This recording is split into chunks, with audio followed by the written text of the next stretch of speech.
Hello and welcome back to the What the Falk Sunderland Preview Podcast. Sunderland have won 3 in a row, scoring 9 and conceding only 1. We've gained a new billionaire owner and it seems like for once things are a little bit rosy. So what could prevent further happiness this weekend? Well, that would be Crewe Alexandra possibly. And to discuss Saturday's game at Gresty Road, or the Alexandra Stadium as it's now officially known, is Steve Hatton from the Railwayman podcast. How are you doing, Steve? Are you all right? I'm not too bad, thank you. Yourself? Yeah, not too bad. Every day is an education. I found out today that it's not officially called Gresty Road. It's apparently the Alexandra Stadium. Yeah, it's a strange one because it's not like a sponsorship thing. It just was rechristened a while back now, actually, the Alexandra Stadium, but everyone still calls it Gresty Road effectively. But it is a weird one. You'd normally expect a rechristened ground to have a sponsor, but it just got rebranded the Alexandra Stadium. But to everyone, to the diehards, to the traditionalists, it's definitely Gresty Road. Yeah, 100%. To me, especially, and now that I'm in my mid-30s, it's got to be Gresty Road. I've got to kind of show my age a little bit. So we'll start straight from the off, actually, for the people listening. We are speaking in the aftermath of both of our games. You've just pulled off a really good win over Accrington Stanley, and I know Accrington Stanley aren't the most popular team, but they've had a good season. But how was the game? First half was fairly even. We nicked a goal from our centre half due to a bit of a goalkeeping error. And second half, I forget exactly when, but they went a man down. After that, it just it looked like we were going to do what we did on Saturday and fritter away a load of chances, and the chances kept getting missed, and it was set up for a classic Crewe grabbing a draw from the jaws of victory. But we managed to nick a second, thankfully. But we did fritter away a whole host of chances. But in the end, Chris Porter, 36, 37 now maybe he is. Warhorse was there. Poacher, clinical, knocked it in 2-0. Decent win because they're a difficult team to play against, and they did a real job on us at their ground earlier in the season. It was a real tight game where they didn't let us play, and they nicked a scrappy goal from a rebound off a free kick. So it's quite nice to turn the tables tonight. And it is a good result. Accrington, I mean, obviously, again, like I said before, not the most fashionable, but it wasn't too long ago, and I'd probably have to check the league, but I think they had 2 games in hand and us were level on points and in about 8. So they've had a really good season. But I think you touched on it before. They had a red card about the 50th minute, I think it was, give or take, something like that. But obviously, you scored beforehand. The result leaves you sort of almost smack bang middle of the table in 11th. Must feel like quite morale boosting because, and I've only got the stats to look at as opposed to the actual highlights. But looking through your results prior to this evening, you've got a very, very late defeat at Swindon, a loss at Peterborough, a really heavy defeat at Gillingham, a draw against 10 men Ipswich, and that's all sandwiched in between actually a 1-0 result at Shrewsbury, which is a bit of an anomaly. So prior to tonight, has the form been as bad as the results suggest? It's been strange because we, around sort of probably late November into January, we went on this about 13-match unbeaten run. Yeah. At the start of that, we were playing really well, getting some great results. And it towards the end, although we've been unbeaten, it was a bit deceptive because it petered out into a run of draws, really. At the tail end of the 13 games, it was lots of sort of scruffy draws, and it culminated in a wet Tuesday night in Kent when Gillingham gave us a pretty rough ride, pressed us really high. We had 2 raw young fullbacks playing for a variety of reasons, and we effectively gave them 3 goals by trying to overplay from the back and literally presented them with 3 chances that they snaffled up, and then they grabbed a 4th from a long throw, and that was the end of the unbeaten run.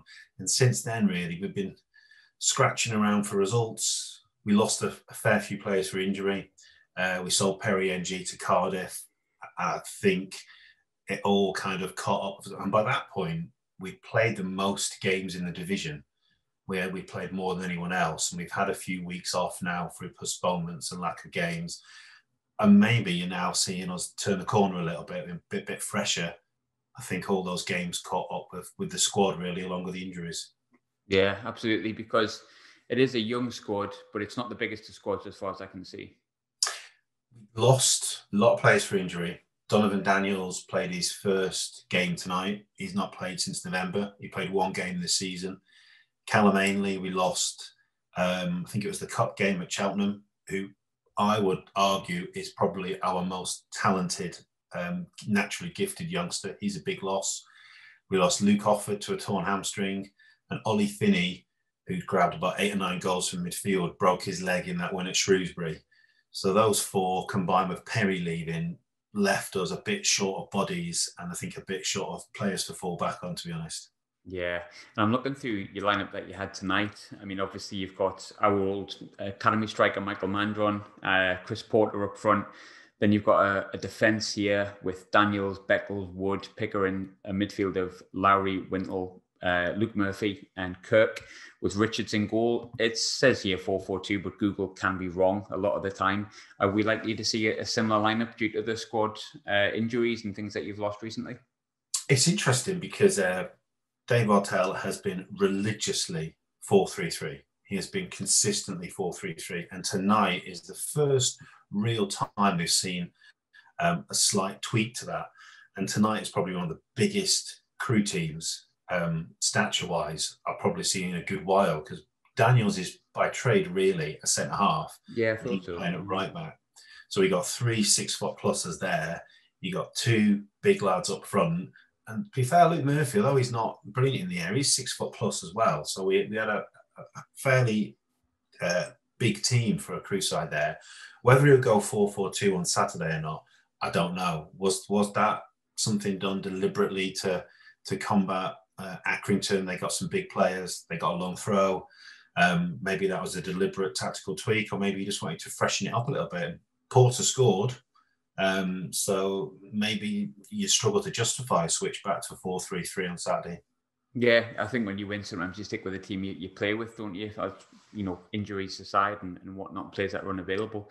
You touched on the strikers there. Now, you're right in what you're saying. I think when I looked at Crewe, when you played us at the Stadium of Light, it's a lot of young lads that are maybe a little bit small on the stature side, but you've got obviously a big lad there that used to be at our academy as well.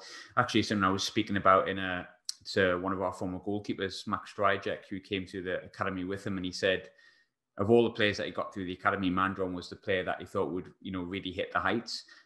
He's a big lad. He actually tortured us, if I'm honest with you, when he was at Gillingham last year and scored twice. But I've noticed he's kind of done all right at Crewe, but not hit the headlines. How's he been doing? He's at the moment is a bit of he's mixing opinions, because he missed a hatful of sitters on Saturday at Gillingham, Swindon, and he's copped a bit of flack for that. But in my opinion, he's been a revelation since we signed him.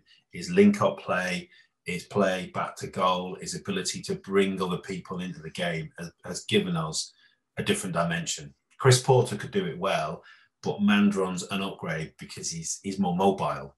And we've seen him kind of take the ball past people and bring that into his link-up play that Porter, bless him, for all his advancing years, he doesn't do that. He started off quite well on the goal scoring front, but things have dried up a bit. I don't think he's scored since Boxing Day, but that's a bit of an unfair stat because he has been out injured and we've not actually played as much as the other teams since then. But he has started to miss fairly presentable opportunities. And I think that the opinion seems to be, if he could score those goals, there's no way we'd have him. And I think you look at his track record and goal scoring, he's never really scored that many wherever he's been. He's got about 9 for us this year. But I think his goal scoring has been his issue and his finishing. And that's probably why we've got him, because I think the club feel they can improve him and they can improve that, add goals to his game. And if you bring goals to that game that he's got, he's going to be worth a lot of cash. But the question is, can we bring those goals out of him that no other clubs managed to? He was a funny one for us because he was in our academy when we were in the Premier League, and he sort of almost seemed like he was on the cusp of getting somewhere in the team, and then he'd have a 2 or 3 minute appearance and then he just kind of frittered into nowhere. But he would always be part of what ended up being a reserve side that made up a lot of our League One team, like Honeyman and Gooch and stuff like that. And yet he kind of, I think he went to Eastleigh or somewhere like that, and then he ended up at Gillingham in the last game before fans were sort of banned from going to the stadium, which was sadly almost a year ago, and scored twice against us and looked like like the complete kind of League One centre forward, really. So it doesn't surprise me hugely that he's gone to Crewe and done really, really well. Another person with obviously a fledgling reputation, shall we say, has been Dave Artell. He seems to be carving out a real reputation for himself as a young manager that plays positive, possession-based football that pretty much suits probably the identity of Crewe since sort of I've watched football. Since he's took over, what would you say the positive changes are that he's sort of implemented towards Crewe?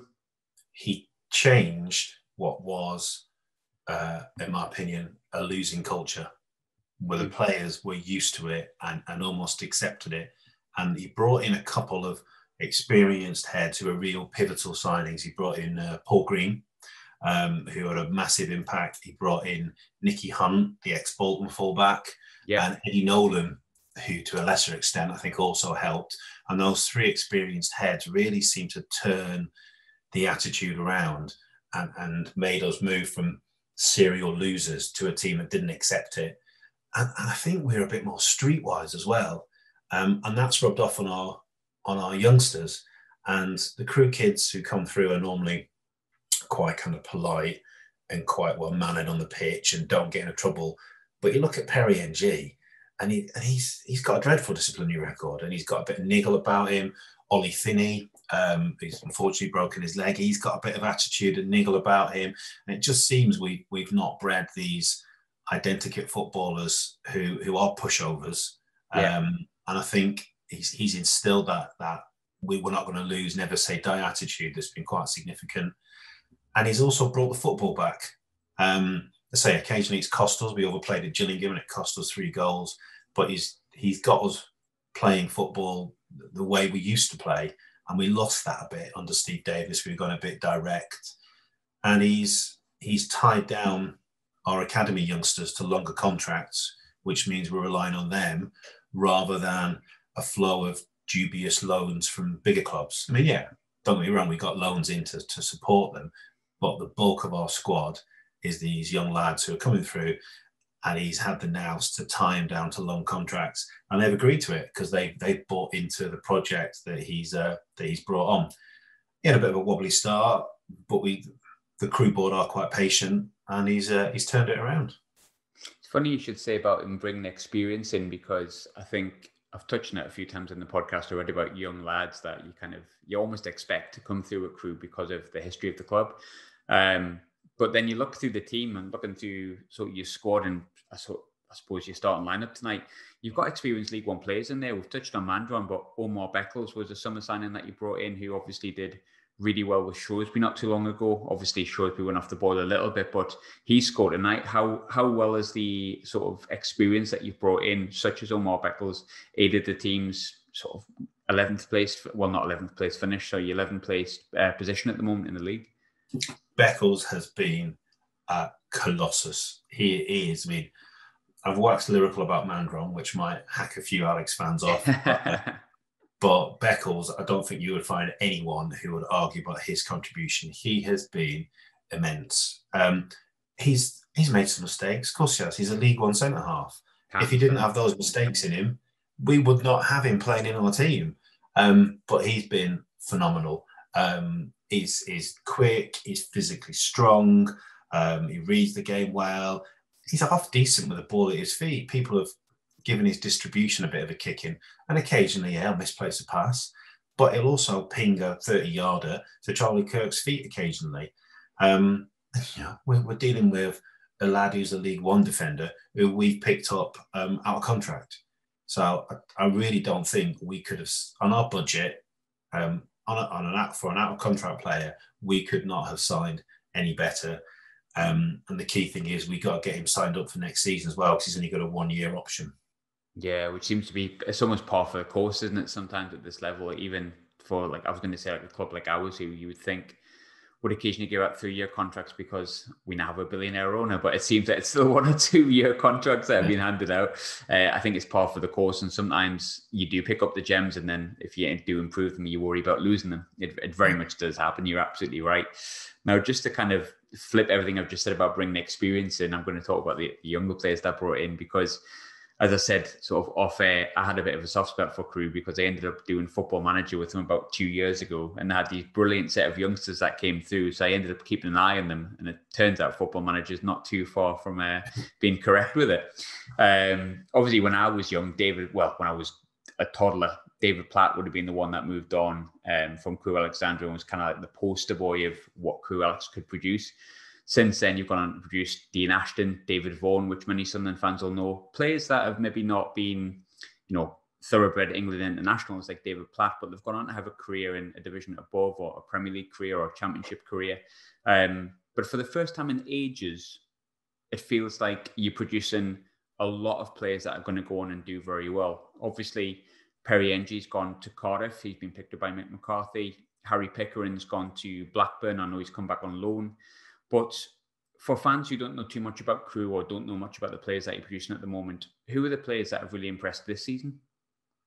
The Charlie Kirk, you mentioned Pickering, but the Charlie Kirk, Pickering link up down the left has been phenomenal. They link up superbly.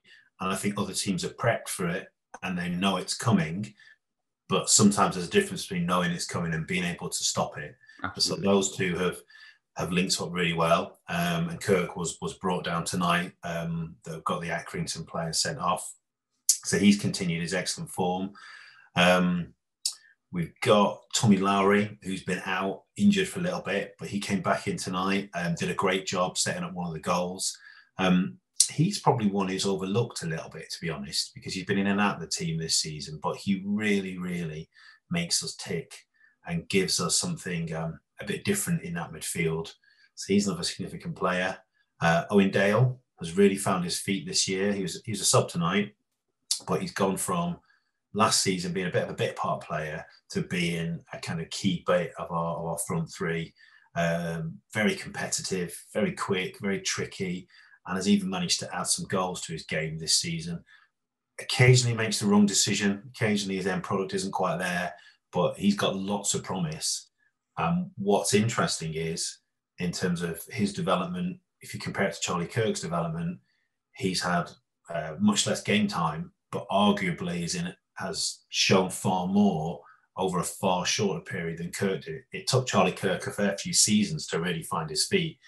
Dale's done it in arguably his second season, and he stepped up to a high tier.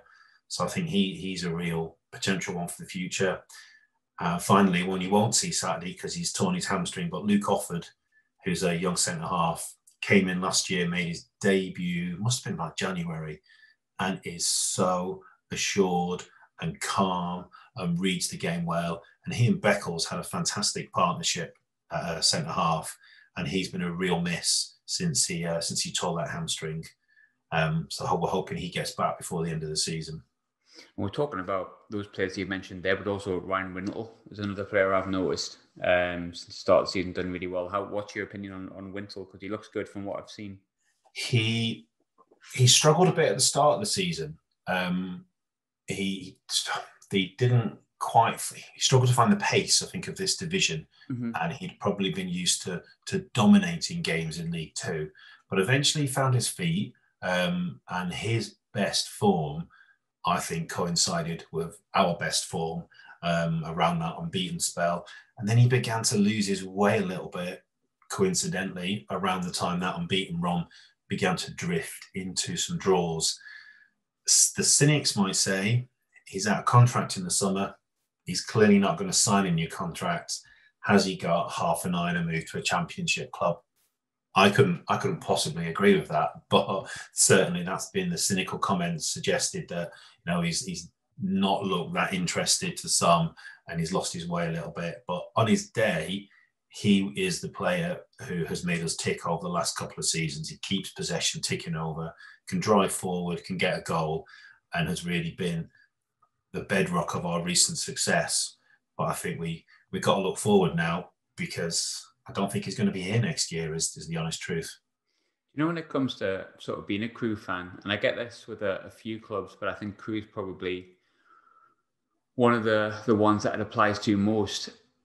you kind of have like a lot of young players coming through. Naturally, with young players coming through, you get that level of inconsistency because they're learning the game. It's almost like when you get, like we've got Jake Wilkins on loan from Southampton at the moment. I think because he came in from Southampton and got academy, we expected him to be great from the off, and he hasn't been. And you kind of have to almost understand, like we did with Denver Hume last year, occasionally players just don't play well every single game when they're young. Now, you kind of deal with that with Crewe. You make these players get to a certain level of performance, 2021, and then Blackburn come in, and then Cardiff come in, and they get the player that you've kind of dealt with that occasional inconsistency with, and they're getting the full benefit of what you've done. Does it get frustrating, or in the nicest possible way, because of Crewe being predominantly League One, League Two, and Championship when I was sort of younger in the 90s? Do you kind of almost accept that that's what's going to happen? That's kind of the payoff that you got to have. I think everyone knows that's the way the club works, and we need to sell those players to survive. And you know that you've got to suffer the trials and tribulations of, say, Charlie Kirk's development. And there's those frustrations, those games when he's not very good. And then at the back of your mind, you know, when they hit it and when they're good, you've got to really enjoy that because they're not going to be here for long.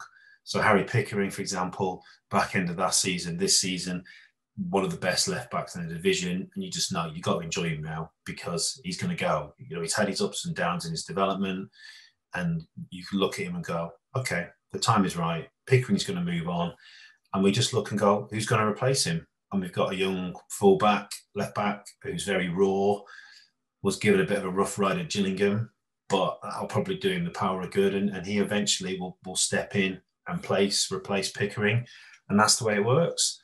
I think the back of your mind is always, it is that frustration that you have the years that they're not consistent and the games when they're frustrating, and the time that they really, really find their feet is inevitably a bit more fleeting.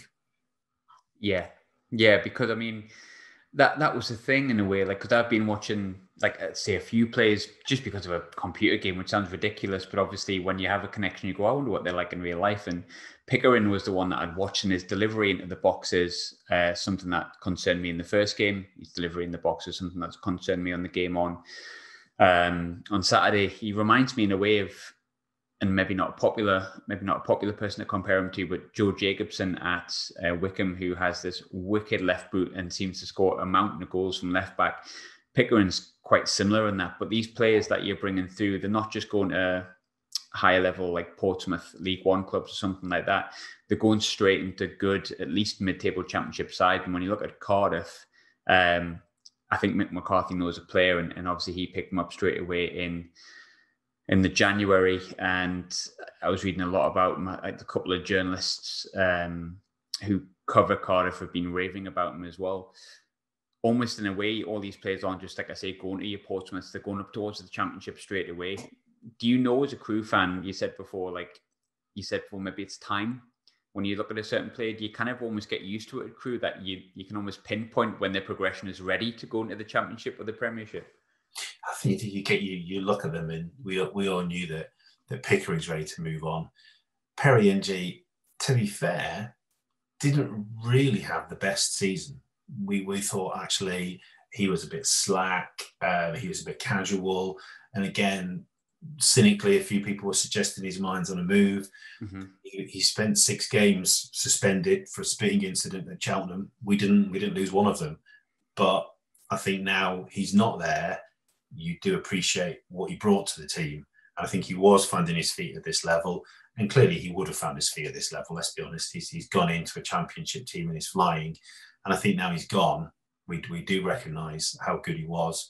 But yeah, I think you get to that moment, whichever division we've been in, going back further to when we were in the Championship, we had Dean Ashton.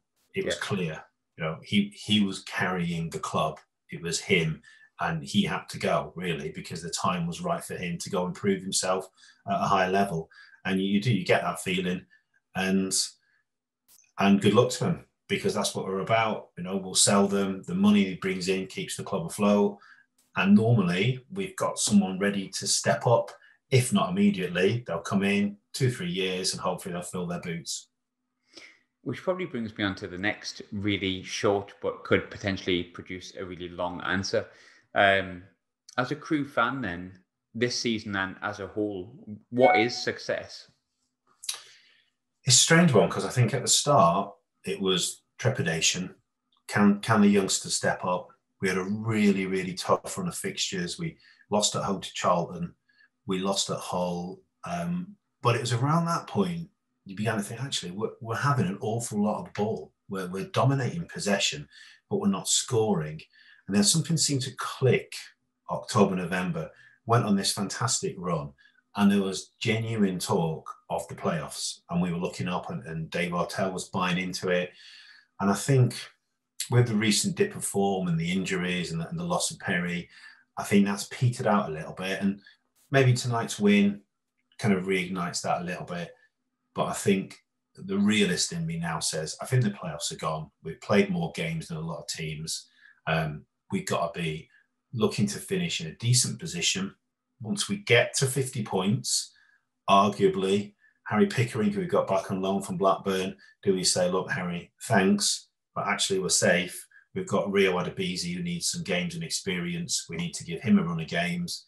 If Wintl's not going to sign, do we say, all right, Ryan, step aside, let's give some of the other young lads some experience? So I think realistically now, upper mid-table would be success this season. Bed in some players for next year, because I do think there'll be a bit of a turnaround in the summer. Wintle will go. We know that Harry Pickering's going to go. Charlie Kirk might move on. So I think the second half of the season could be about bringing in new youngsters and getting them experienced at League One level. Totally flipping that 100%, looking at obviously your opponents, my team, on Saturday. Things, like I say, seem really, really rosy in Sunderland's garden at the moment, as it sometimes can be, but we're only ever one result away from complete disaster. But we've won 3. We've got a new owner. We're banging form, probably the best form we've been in all season. It feels like, if I'm honest, it's probably the worst time for any side to face us at the moment. So from the outside looking in, which players are you concerned about from our side on Saturday's game? Where do you think we can damage you? I remember the first game, Gooch was an influence, and he was impressive, and he gave us some issues down the wings. McGeady, to my mind, McGeady's too good for this level. Far too good. It's a joke at points. Yeah, he's way above this level. And I look at the kind of players who normally cause us problems. Charlie Wyke is the typical sort of centre forward who will normally sniff out a goal against us. And I noticed that Max Power played tonight, who used to regularly score against us for Tranmere. So history will dictate that he might have a say as well. But stripping aside history and looking at the names, I think those 2 wide players in particular stand out for me. As I'm not sure who's going to play right back for us, because say Donovan Daniels played there tonight. It could be Travis Johnson, who's acquitted himself well since he came in to replace Perry, but he's going to have his work cut out playing against those wide players. Yeah, I mean, McGeady's absolutely on fire at the moment. I'd love to say he's not as good as he looks on paper, but I think he's got 9 or 10 assists in about 2 months. He's only started playing for us again since December. So yeah, I'm pleased you said that, definitely. Now, I touched on it a little bit before. Obviously, I'm 34 now. So I remember Crewe being in the championship with us when we had the likes of Quinn, Phillips, Summerby, Lee Clark, Alex Ray.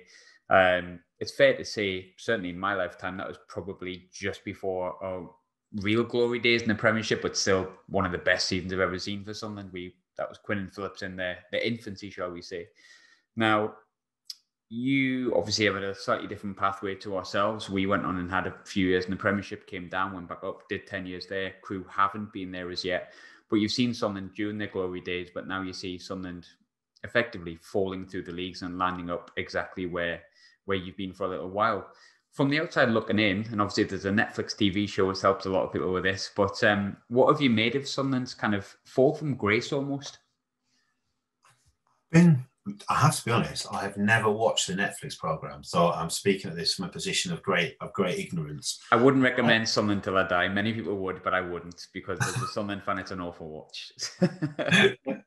I used to visit Stadium Light quite a few times when we were in the Championship, and just to see a club with an infrastructure and a stadium and a fan base of that size slip through the divisions into League One has staggered me, to be honest. It amazed me that we were visiting a ground and a fan base like that in the Championship, let alone dropping into League One. So I've been a bit staggered at how it's come to this. And I'm sure if I had to sit and watch the Netflix series, I'd get the full narrative behind it. But I'm just amazed at can I say, would it be mismanagement that's led to Sunderland dipping into this division where, there's a few big teams, but in my mind, although Ipswich have won European competitions, I think on paper, to me, in terms of fan base and stature, Sunderland will be the biggest club in this division. But I'm just amazed they're playing at this level, to be honest. From a Sunderland perspective, like I say, things feel rosy, things do feel good. And we do feel like we're banging form, and I know there's not such a thing as a home and away game, but what has your home form been like this season? Do you kind of expect you'll come at us, or do you think you might sit back a little bit and try and hit us on the break? Home form's been our strength, really. Home form's really, really been our strength. And I don't think I've ever really seen again. Maybe a couple of away games, but at home, normally we'll try and play on the front foot. And the teams that have had the most success against us have been the teams that have pushed up and pressured and not allowed us to dictate the play from the back. I say Gillingham did a great job of it. And it was really interesting that Ipswich, when we played at Portman Road, they didn't bother pressing us. And we absolutely dominated, controlled the game, obviously lost 1-0. But then when we played them at home, there was a real tactical switch, and Lambert, for all of his critics, had obviously got wise, and they really pushed up and pressured us, and we struggled to get going. So I think we'll try and play in the front foot, but I would imagine that Sunderland will probably try and play hard, pressure up high, and try and cut out us playing out from the back, I would have thought. Before we do go, as always, I don't think I've got any result right this season, but I will make my prediction. I'm going to say, I think 2-1 Sunderland, but what would your prediction be, Steve? Do you know, before tonight, I was fairly convinced it was going to be 0-0 because I believe you're quite tight away from home defensively. And I could see us kind of battening down the hatches and scraping that scoreless draw. But because we've got a clean sheet tonight, there's absolutely no way we will keep another one at the weekend because they come on a kind of 3-monthly basis. So we're not going to see one for a while. So I think I'm going to go Crewe 1, Sunderland 2. Same. Exactly the same. Don't think it's been the first time. I think it's the first time I've had that, actually, but I've never been right, so we'll probably both be wrong. I'll be kicking myself if it's 0-0. Just put a tenner on both. Before, obviously, I do let you go. Where can we find your podcast? Where can we find The Real Women on Twitter and things like that? Where can we listen? We are on Twitter at The Railway Men. I'm just double checking here what the handle is. I'm the same like that. Twitter, Railway Men, and then you can find us on Spotify and all the usual kind of platforms for podcasts. I think we only started in was it June last year, I think, so it's still in its infancy, but we've done lots of ex-player interviews this year, and it's gone really well. Everyone's enjoying it. Yeah, that's been going well. It's something I knew sort of beforehand, so I'm delighted that you've managed to join us today, Steve. But as always, I'm getting a little bit better at doing this and pretending that I care. If you want to subscribe to What the Falk podcast, you certainly can. You just press subscribe on something or whatever. If you don't want to, I don't care. It's fine. But thanks for joining me, Steve. I appreciate it as always. Thank you. That's all. Thank you. Thanks for having me on. Spot on.